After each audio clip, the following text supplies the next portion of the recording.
하나님 말씀 보겠습니다. 요한복음 21장 3에서 6절입니다. 신약성경 184페이지에 있습니다. 요한복음 21장 3절로 6절의 말씀입니다.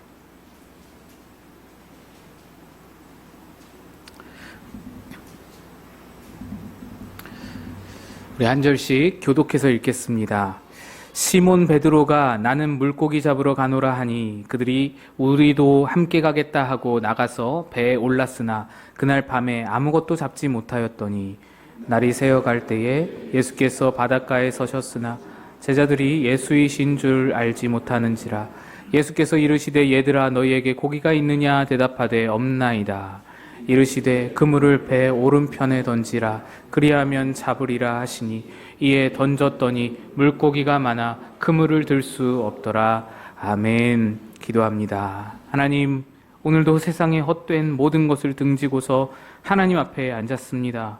하나님, 우리 마음은 다 아시죠?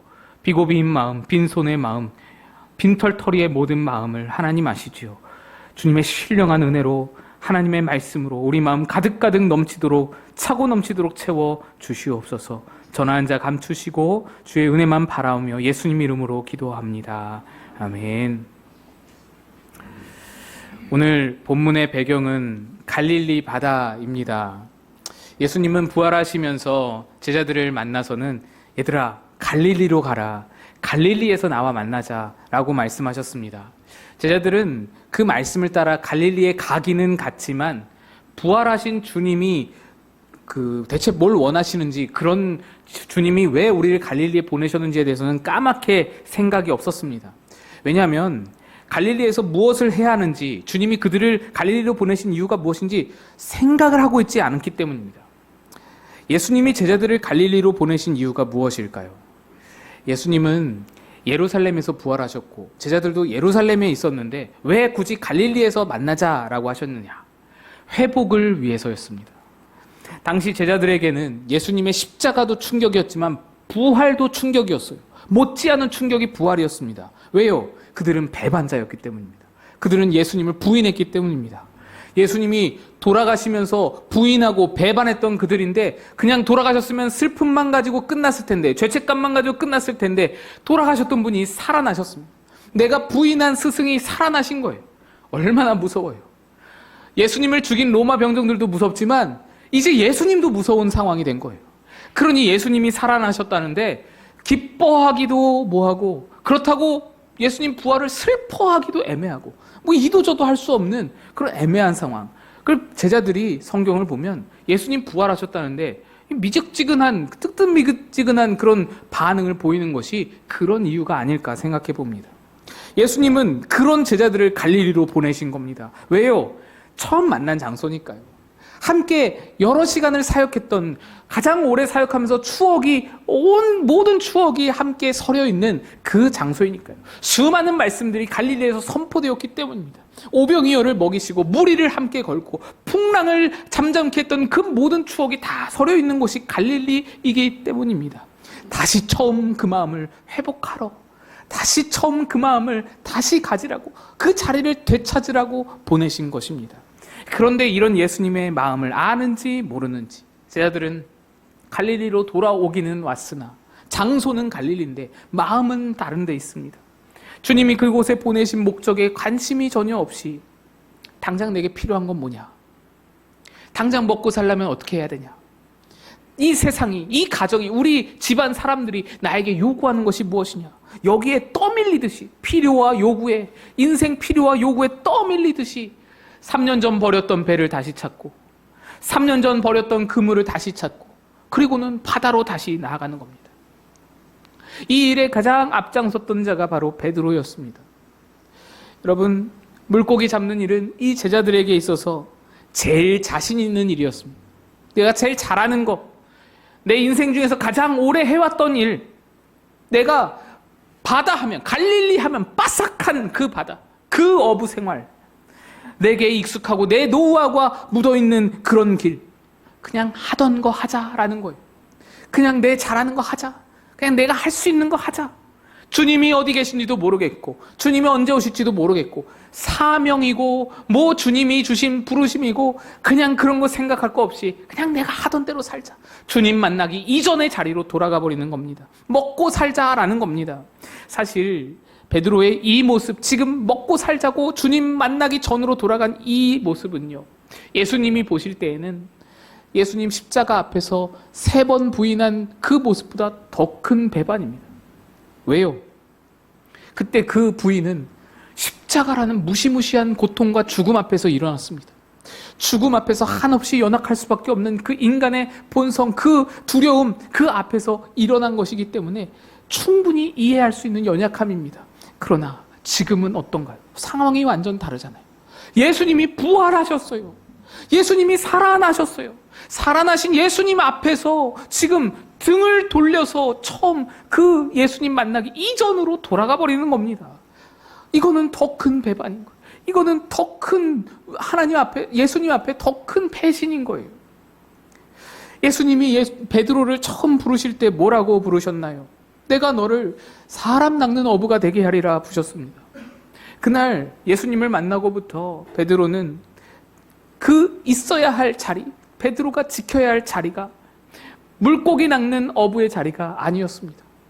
그는 그날부터 사람 낚는 어부의 자리로 그걸 지키면서 그 자리에 머물면서 살아갔어야 하는 겁니다. 그런데 오늘 처음 그 자리로 다시 물고기 낚는 자리로 돌아가 버린 겁니다. 때때로 실망하고 좌절할 때 있죠. 때때로 마음이 무너질 때 있죠. 근데 그래도 자리는 지켰어야 되는데 어느 순간 실망과 좌절이 예수님을 향한 불평과 불만과 원망으로 또 그것이 예수님을 향한 부인과 배반으로 이어지더니 이제는 자기가 있어야 할 자리를 떠나서 자기에게 익숙한 자리, 인간적으로 내가 잘하는 자리, 먹고 사는 자리, 그냥 늘 걸어왔던 그 자리로 익숙한 자리로 돌아가 버린 겁니다. 자, 그런데 참으로 비참한 것은 그렇게 돌아가 버렸으면 잘 먹고 잘 살아야 되는 것 아닙니까? 보란듯이 실력 발휘를 해가지고 성공해서 호의호식하면서 부활하신 예수님 멋지게 대접도 좀 하고요. 좋은 음식도 좀 그렇게 대접도 하고요. 그래야 하는 것 아닙니까? 그래야 돌아간 그 명분이 있잖아요. 돌아간 자로서 부끄럽지 않을 수 있잖아요. 예수님 앞에 부끄럽지 않게 설 수 있잖아요. 근데 오늘 3절 말씀 보시면 시몬 베드로가 나는 물고기 잡으러 가노라 하니 그들도 우리도 함께 가겠다 하고 나가서 배에 올랐으나 그날 밤에 아무것도 잡지 못하였더니 캄캄한 밤, 아무것도 보이지 않는 칠흑 같은 밤에 아무리 그물을 던져봐도 잡히는 게 없는 겁니다. 3년 쉬었다고 하지만 평생을 그물 던져서 먹고 살았던 베드로가 3년 쉬었다고 한 마리 못 잡는 게 말이 됩니까? 갈릴리 바다 바삭한데요. 어디에 뭐가 있고 어디에 뭐가 있는지 다 아는 베드로인데요. 밤이 새도록 빈손이라는 것이 얼마나 비참한 일입니까? 근데 정작 그보다 더 비참한 게 있습니다. 빈손이어서가 아니라 지금 베드로에게 빈손보다 더 비참한 것이 있는데 그게 뭐냐?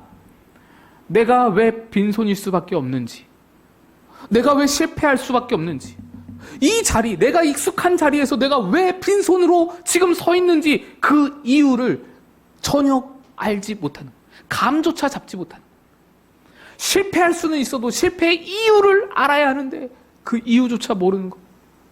그러니 그냥 영문도 모른 채 계속 그물을 던지고 빈 그물 낚고 던지고 빈 그물 낚고 비참하게 이 밤을 지내고 있는 것입니다. 베드로가 왜 실패할 수밖에 없었습니까? 베드로가 왜 빈손일 수밖에 없었나요? 있어야 할 자리를 떠났기 때문입니다. 자신이 머물러야 할 자리를 떠났기 때문입니다. 이건 주님의 말씀입니다. 주님의 부르심인 겁니다.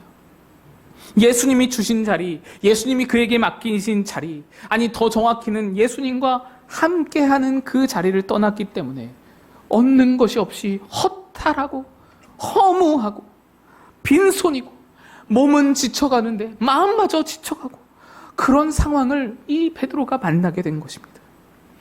예수님은 이런 베드로를 잘 아셨습니다.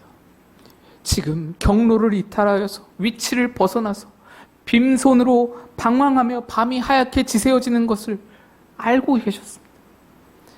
혹시나 이번에는 잡힐까? 혹시나 저쪽에서는 잡힐까? 소모적으로 그물만 내리고 있는 베드로의 형편과 상황, 그 마음, 그 지침 다 아셨습니다.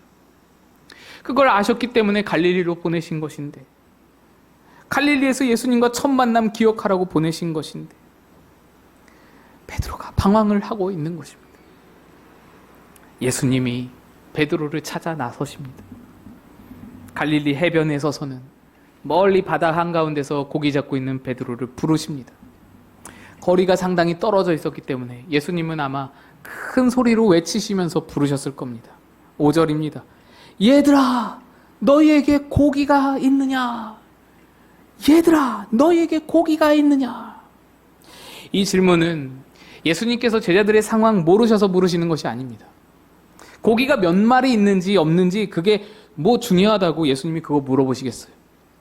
없는 줄 다 아시면서도 예수님이 물으시는 거예요. 거기에는 의미가 담겨 있는 겁니다.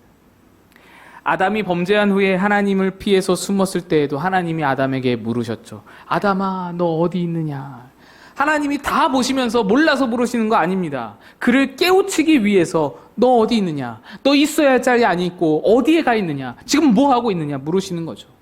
예수님께서 제자들에게 얘들아 너희에게 고기가 있느냐 하신 것은 고기가 있는지 없는지 궁금해서 물으시는 게 아니라 내가 너희를 사람 낚는 업으로 훈련시키고 불렀는데 그리고 내가 다시 살아나서는 지금 너희 앞에 이렇게 서서 너와 만난 첫 자리 그 자리에서 무너진 모든 거 회복하려고 지금 왔는데 너 지금 뭐 하고 있는 거냐? 너 지금 밤이 새도록 뭐 그렇게 허튼 데에 힘을 쏟으면서 아둥바둥 하고 있는 거냐? 그거 물으시는 겁니다. 그들을 깨우치기 위한 질문인 것입니다. 게다가 이 질문, 이 문장 안에는 얘들아 너희에게 고기가 있느냐? 이 질문 안에는 성경이 잘 사용하지 않는 두 단어가 들어있습니다. 성경이 잘 쓰지 않는 두 단어를 여기에 골라서 썼다는 것은 의도가 있다는 것이죠. 그래서 우리가 이 두 단어를 유심히 살펴볼 필요가 있습니다. 첫째 단어는 얘들아라는 단어입니다.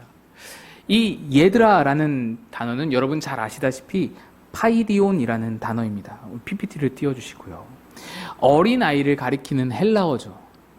이 단어는 신약 성경에 어린아이가 등장할 때마다 곳곳에 잘 사용됩니다. 어린아이를 가리킬 때 파이디온 합니다. 그런데 성경 곳곳에 쓰이는 그 단어가 왜 오늘 이 본문에서는 특별한가? 왜냐하면 이 단어는 주로 어른이 아이를 부를 때 쓰는 단어이기 때문입니다. 부모가 어린 자녀를 부를 때 사용하는 단어이지 어른이 어른에게 사용한 일은 한 번도 없기 때문입니다. 게다가 예수님의 제자들은요, 예수님보다 다 나이가 많았어요. 요한을 제외하고는 모두가 다 예수님보다 형님 또는 큰형님 뻘이었습니다. 그러니 파이디온, 얘들아, 어린아이를 부르는 호칭은 이거 적절하지 않은 단어인 겁니다. 그런데 그럼에도 불구하고 파이디온, 이렇게 해변에서 바다 한가운데 있는 이 제자들 향해서 큰 소리로 외치시는 겁니다. 얘들아, 어린아이들아 라고 부르시는 겁니다. 이유가 무엇이냐? 영적으로 자리를 찾지 못하고 헤매는 너희는 어린아이다 라는 것입니다. 여러분, 어린아이의 숙명이 무엇입니까? 여러분의 어린 자녀, 여러분 아이들에게 여러분 정말 다른 것 다 없어도 이거 하나만큼은 우리 아이에게 있기를 바라는 것, 그거 무엇입니까? 다른 것 다 없어도 이거는 꼭 있어야 된다고 생각하시는 것 무엇입니까? 공부인가요? 성적인가요? 인품인가요? 아니면 뭐 운동신경입니까? 사회성인가요? 다른 것 없어도 이 사회성 하나만큼은 있어야 돼. 다른 거 없어도 공부 하나만큼은 잘해야 돼. 이런 생각하시나요? 아니죠. 건강입니다. 건강. 건강하게 잘 자라는 것. 그것이 아이에게 있어서 가장 중요하고 숙명적인 것입니다. 그게 부모의 바람입니다. 왜요? 건강하게 잘 자라기만 하면 지금 공부를 못해도 공부는 나중에도 할 수 있는 거예요. 지금 사회성을 조금 경험하지 못해도 공부하지 못해도 나중에라도 다시 고쳐낼 수 있는 거예요. 다듬을 시간도 있는 겁니다. 여러 가지가 다 지금 못해도 건강하기만 하면 잘 자라기만 하면 나중에 다시 다 고쳐낼 수 있는 부분이 있는 거예요. 그러나 건강하지 못해서 건강을 잃어서 자라나지 못하면 그 모든 것을 다 잃어버리는 겁니다. 아이에게는 잘 자라나서 자립하는 것이 가장 중요한 숙명입니다. 예수님이 제자들을 향해 얘들아 하신 것은요, 제자들이 여전히 자라나지 못하고 있음을 지적하시는 겁니다. 3년 넘는 시간 동안에 매일같이 붙어다니면서 매일같이 그렇게 가르치시고 말씀하시고 몸소 보여주시고 기적을 일으키시고 여러 가지 말씀을 해주셨는데도 여전히 파이디온 아이라는 거예요. 베드로, 예수님의 수제자, 귀신을 쫓아내고 병든 자를 고치고 무리를 걸었던 그 놀라운 일을 하는 수제자임에도 불구하고 여전히 파이디온이라는 아이라는 겁니다. 여러분, 어린아이가 잘 자라나려면 어디에 있어야 합니까? 길바닥에 구르면서도 잘 자랄 수 있나요? 산 속에 혼자 살아도 아이가 잘 자랄 수 있습니까? 몸은 커질지 몰라도 정신은 안 자라지 않겠습니까? 아이가 잘 자라려면 부모의 품에 있어야 합니다. 보호자의 곁에 있어야 하는 겁니다.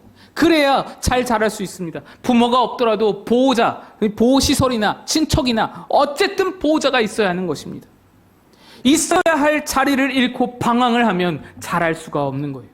예수님이 살아계신 동안에 그분과 함께 그렇게 사역을 하고 그렇게 함께 먹고 그렇게 함께 자고 모든 시간에도 한치의 자라남이 없었습니다. 물론 나중에 성령님께서 오셔서 비로소 예수님과 함께 했던 그 모든 시간이 가치 있게 변하고 깨달아지고 그래서 한꺼번에 자라기는 했지만 지금 이 시점에서는 그 모든 예수님의 함께 사역한 3년의 시간이 헛된 거예요. 헛된 거예요. 아무런 이 제자들에게 이 제자들을 자라나게 하지 못했다는 것입니다. 왜요? 왜 그렇습니까? 예수님과 육체적으로는 함께해도, 예수님 손잡고는 있어도, 예수님과 함께 자고 함께 먹고는 있어도 예수님이 바라보는 것을 함께 바라보지 못하고, 예수님이 꿈꾸는 것을 함께 꿈꾸지 못하고, 내 속에서 예수님의 길과 내 길이 다른 거예요. 예수님은 저 길로 가셔도 나는 내 길 가겠다고 고집하니 자람이 없는 거예요. 3년을 그렇게 허투루 보내는 겁니다. 있어야 할 자리를 벗어나 버렸으니, 있어야 할 예수님과 함께하는 그 자리를 벗어나 버렸으니 아이로 파이디온으로 남아있는 겁니다. 여러분, 우리들도 마찬가지죠. 아무리 30년 40년 예배했어도 예수님이 우리를 파이디아, 어린아이라고 부르실 수 있습니다. 예배 자체가 우리를 바꾸지 못하기 때문에, 교회 출석 자체가 우리를 바꾸지 못합니다. 전혀 그럴 수가 없습니다. 삶이 바뀌고 우리의 마음이 변하려면 예수님과 잇대어져 있어야 하는 것입니다. 말씀 안에, 기도 안에 그분과 동행해야만 우리가 자라날 수 있는, 거기가 우리의 자리라는 겁니다. 그게 우리가 자라날 품인 거예요. 부모의 품인 거예요. 자리를 되찾아야 다시 자랄 수 있는 것입니다. 그래서 예수님은 파이디온이라는 단어를 사용하셔서 너희들이 아직도 아이인 것을 깨달으라. 자라나기 위해서 뭘 해야 할지, 어디를 찾아야 할지, 어디로 돌아가야 할지 깨달으라 말씀하시는 겁니다. 이 다음으로 유심히 살펴볼 단어는 바로 고기라는 단어입니다. 여기서 고기는 프로스파기온이라는 단어인데 물고기, 생선이란 뜻이에요. 그런데 놀라운 것은 이 단어가 성경 66권 전체 중에서 요한복음 21장 5절 한 절에만 나옵니다. 여기 한 군데에만 딱 사용되는 겁니다. 성경에 물고기란 얘기가 얼마나 많이 나오나요? 물고기 얘기 정말 많이 나옵니다. 그런데 그 어디에도 프로스파기온 단어를 사용하지 않는데 유독 여기서만 사용되는 거예요. 의도가 있는 것이죠. 의미가 있는 것입니다. 우리가 잘 아는 헬라어 물고기라는 단어는 따로 있죠. 익투스라는 단어입니다. 신약 성경 대부분의 물고기 단어 다 익투스입니다. 또 옵사리온이라는 단어도 있습니다. 오병이어 사건의 물고기도 옵사리온이었습니다. 옵사리온도 성경에 한 5번 정도 나옵니다. 그런데 제일 많이 쓰는 익투스, 그리고 5번 사용되는 옵사리온, 그 모든 것들 중에서 예수님은 유일하게 프로스파기온, 이 단어를 여기다 쓰는 겁니다. 단어가 3단어로 이렇게 나뉘어져 있다는 것은 그 단어마다 용도가 다르다는 것이죠. 쓰임새가 다르다는 겁니다. 익투스는 그냥 일반적인 생선을 뜻합니다. 일반적인 물고기. 옵사리온은 물고기가 그물에 걸려 올라다가 뜯겨진 거, 좀 이렇게 상품 가치가 없는 거, 치어 또는 작은 물고기, 형편없는 물고기를 말합니다. 그런데 프로스파기온은 완전히 다른 뜻을 가지고 있습니다. 귀한 손님이 우리 집에 방문했을 때 그를 대접하는 진미, 또 그 진미 곁에 곁들이는 생선 반찬, 이런 것을 의미합니다. 그러니까 귀한 생선인 거예요. 내게 있는 가장 귀한 생선을 귀한 손님 앞에 드릴 때 그때 사용되는 것이 프로스파기온이라는 것입니다. 그러니까 이 세 가지 물고기라는 헬라어 단어 중에서 예수님이 익투스, 옵사리온 다 제쳐두고 프로스파기온을 굳이 골라서 사용하신 의도는 이런 것입니다. 너희에게 귀중한 것이 있느냐? 너희에게 귀한 것이 있느냐? 귀한 손님이 너희를 찾아왔을 때에 대접할 만한 너희 인생의 존귀한 것이 가지고 있느냐? 귀중한 것이 있느냐? 이 말씀을 지금 물어보시는 것입니다. 그럼 귀중하다는 것이 무엇입니까? 너 월척 낚았냐? 이 말입니까? 너 희귀한 생선 잡아봤냐? 이 말 하시는 걸까요? 돈 벌었냐? 라는 말씀 하시는 걸까요? 뭐 좀 대단한 거 좀 누려봤냐? 얻어봤냐? 나한테서 등 돌리고 돌아갔더니 뭐 좀 대단한 거 좀 살아봤냐? 생활 형편 좀 나아졌냐? 살림살이 좀 나아졌냐? 이런 말 하는 것일까요? 그거 아닙니다. 예수님은 그런 없어질 것들을 향하여서 돈, 뭐 존귀한 고기, 뭐 이런 것들을 향해서 귀한 것이라는 표현 쓰지 않으십니다. 예수님은 지금 너희들에게 진짜 귀한 것, 그거 너희들 잃어버리지 않고 가지고 있느냐? 이걸 물으시는 겁니다. 물론 제자들에게는 프로스파기온 물고기는커녕 옵사리온 물고기, 뜯겨진 물고기, 형편없는 물고기조차 하나도 없습니다. 빈손입니다. 그러나 그것들이 있다고 한들, 물고기가 가득가득 있다고 한들, 금을 가득히 차고 넘친다고 한들 예수님의 질문, 너희에게 귀한 것이 있느냐? 이 질문은 달라지지 않았을 겁니다. 왜냐하면 그 물고기들은, 그 돈은, 그 다른 세상의 가치들은 귀한 것이 아니기 때문입니다. 예수님이 제자들을 갈릴리로 부르신 것은 첫 만남의 기억과 함께 사역한 날들의 기억을 회복하기 위함이라고 말씀드렸습니다. 요한복음 21장은 베드로의 회복장입니다. 베드로가 쓰러지고 무너진 상황에서 다시 회복되는 귀한 장이 21장입니다. 베드로가 밤이 새도록 물고기를 못 잡다가 예수님 말씀 한마디에 순종해서 그물 가득히 물고기를 잡는 거, 여러분 이거요, 오늘 이 본문이 처음이 아니죠. 누가복음에도 나오는 장면입니다. 베드로는 예수님을 처음 만나는 순간에 똑같이 경험했습니다. 밤새도록 물고기를 못 잡다가 예수님 한 말씀에 깊은 데로 가서 그물을 던져라 하신 말씀 하나에 금을 가득히 2배를 가득 채우도록 그렇게 거둔 그 일을 기억하고 있습니다.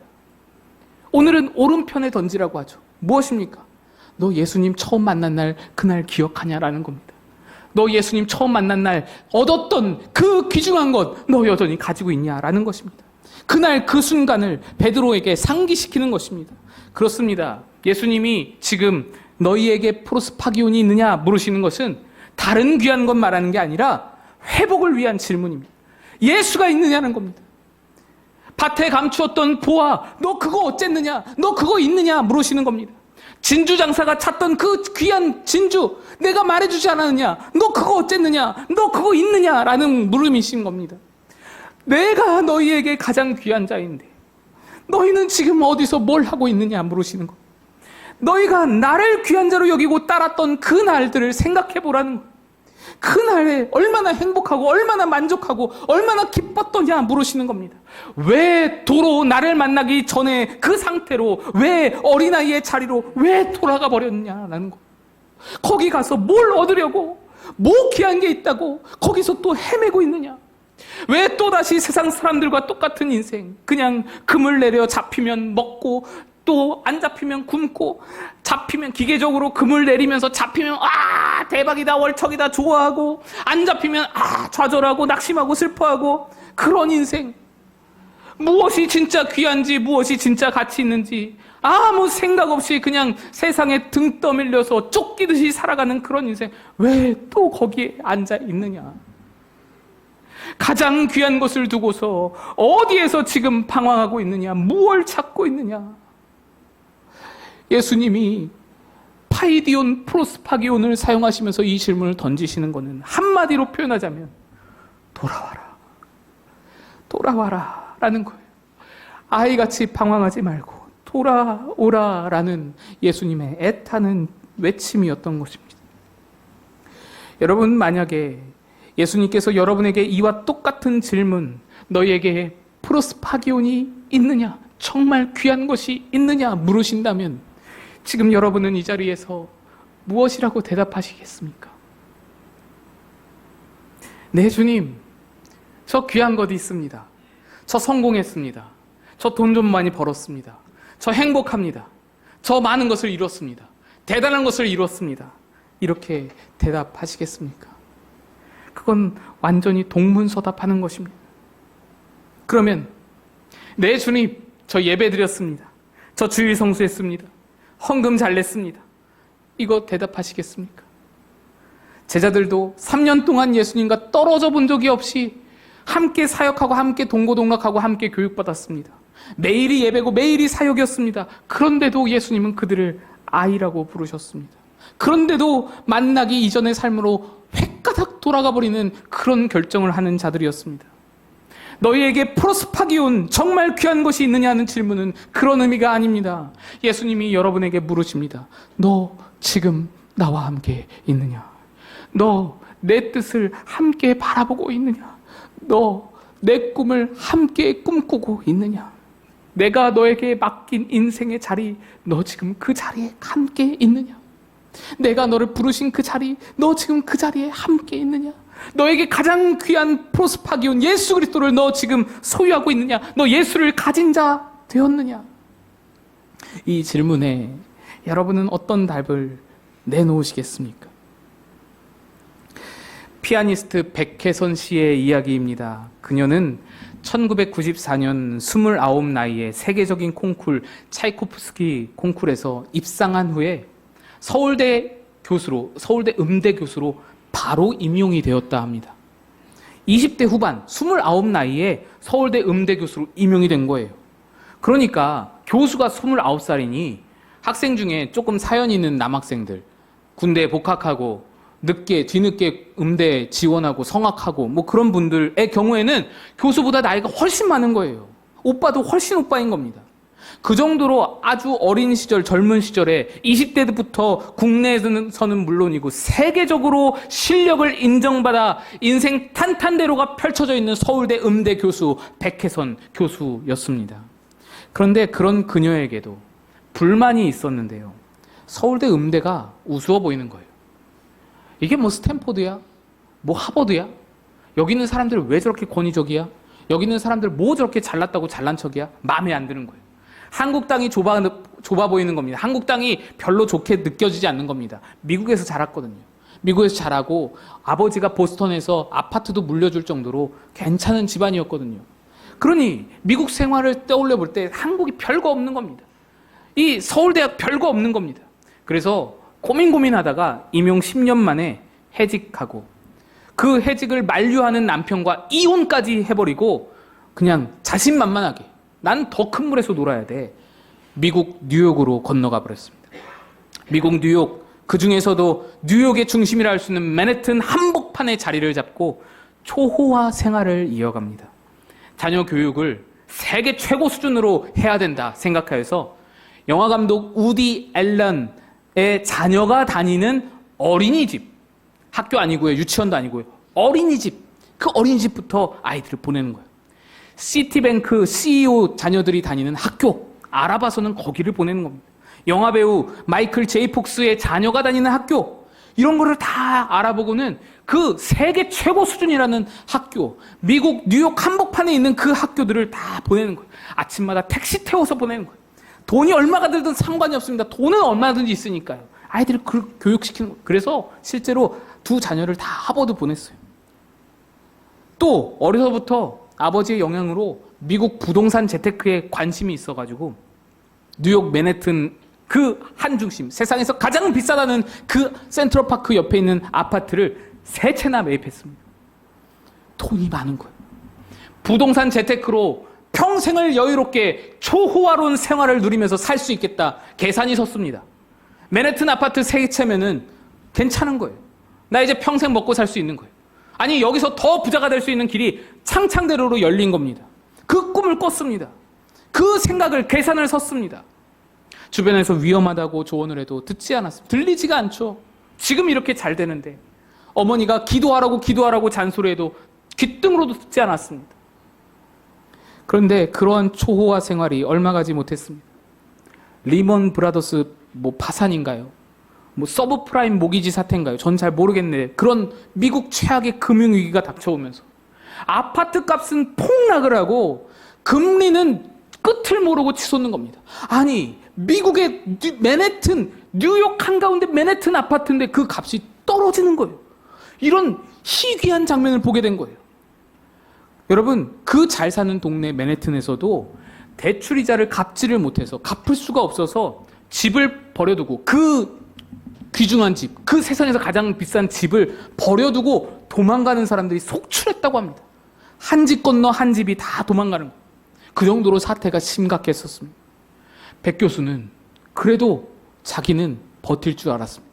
자금이 있으니까. 근데 1년이 지나고 2년이 지나고 상황이 나아지지 않고 한 달에 이자는 수천만 원씩 계속해서 줄줄이 나가고 기간이 수년이 지속되다 보니까 결국 은행 압류로 모든 돈과 맨해튼 그 귀한 아파트 세 채를 다 빼앗겼습니다. 빈손이 된 거예요. 빈털터리가 된 거예요. 빈손이 되었는데도 자존심이 강해서 세계 최고 상류층의 삶을 살던 그런 자존심이 있다 보니 누구에게도 도움의 손길을 내밀 수가 없습니다. 최연소 서울대 교수인데 그 자리를 박차고 미국 뉴욕 맨해튼으로 간 사람인데 이런 어려움을 겪으리라고 누가 상상할 수 있을까요? 그러니 도와줄 사람도 없는 거예요, 사실. 그렇게 백혜성 교수는 자신만만하던 풍족한 물질에 대해 빈손을 경험하고 아무도 도와줄 수 없는 그 상황에 빈손을 경험하고 세계 최고라 자부했던 자신이 아무것도 아니라는 빈손을 경험하고 나서야 그제야 기도해야겠구나 생각을 하게 40일 작정 기도에 들어가고 하나님 앞에 무릎을 꿇고 눈물을 흘리면서 회개하면서 기도를 시작하는 겁니다. 좌절 속에서 주님의 부르심을 듣게 된 겁니다. 돌아오라는 부르심을 듣게 된 겁니다. 그때부터 어린 시절 자기를 붙들어준 그 기도의 자리로 돌아가서 기도하게 된 겁니다. 그리고 그제서야 비로소 하나님을 인격적으로 만났다고 40년 50년 동안 하나님을 계속해서 끊임없이 찾으며 교회 생활 열심히 했지만 한 번도 인격적으로 만나보지 못했던 하나님을 그제서야 그 좌절 속에서 인격적으로 만났노라고 고백합니다. 그제야 자기 자리를 찾은 것입니다. 예수님이 그녀를 불렀던 그 자리로 돌아간 것입니다. 그 후로 작은 대학 석좌 교수 자리에 맡으면서 교회 성가대 봉사를 하기 시작했습니다. 성가대 지휘자 하는 것. 이 성가대 지휘자 자리를 만난 게 인생 최대의 귀한 은혜라고 고백합니다. 가장 귀한 것이 맨해튼 아파트가 아니라는 거예요. 서울대 교수가 아니라는 거예요. 국제대회 차이콥스키 그 콩쿨 우승하는 게 아니라는 거예요. 성가대 지휘자로 매주마다 주님 찬송하는 게 가장 귀하다는 것을 깨닫게 된 것입니다. 지금도 매 주일마다 30명도 채 안 되는 작은 성가대 지휘를 하면서 날마다 은혜 받고 날마다 눈물 흘리면서 지휘봉을 흔들고 있다고 합니다. 여러분, 예수님이 여러분에게 말씀하십니다. 돌아오라. 너 뭐 귀한 것 있느냐? 너 거기서 아둥바둥하면서 뭐 귀한 것 좀 찾았느냐? 아니다. 그건 귀한 게 아니야. 돌아오라. 얘들아, 파이디온, 너희에게 프로스파기온 가장 귀한 것이 있느냐? 이 물음에 믿음으로 대답할 수 있는 저와 여러분 다 되시기를 주님의 이름으로 축복드립니다. 함께 찬양하겠습니다.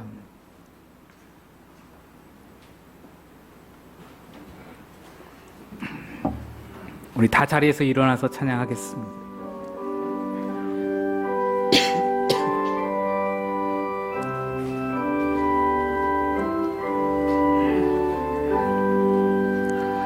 어서 돌아오 어서 돌아마노 지은 죄가 아무리 무겁고 크기로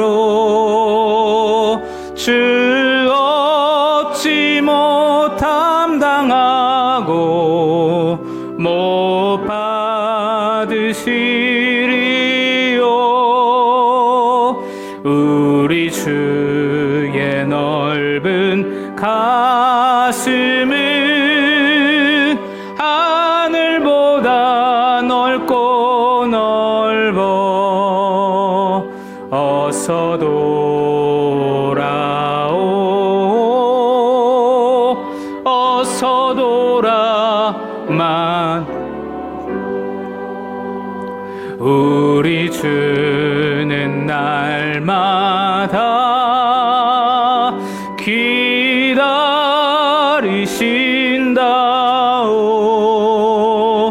밤마다 문 열어놓고 마음 졸이시며 나간 자식 돌아오기만 밤새 기다리신다오.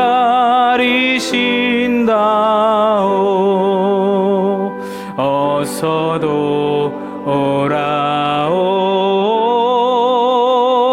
어서 돌아마노. 채찍 맞아 아파도 주님의 손으로 때리시고 어루만져 위로해 주시는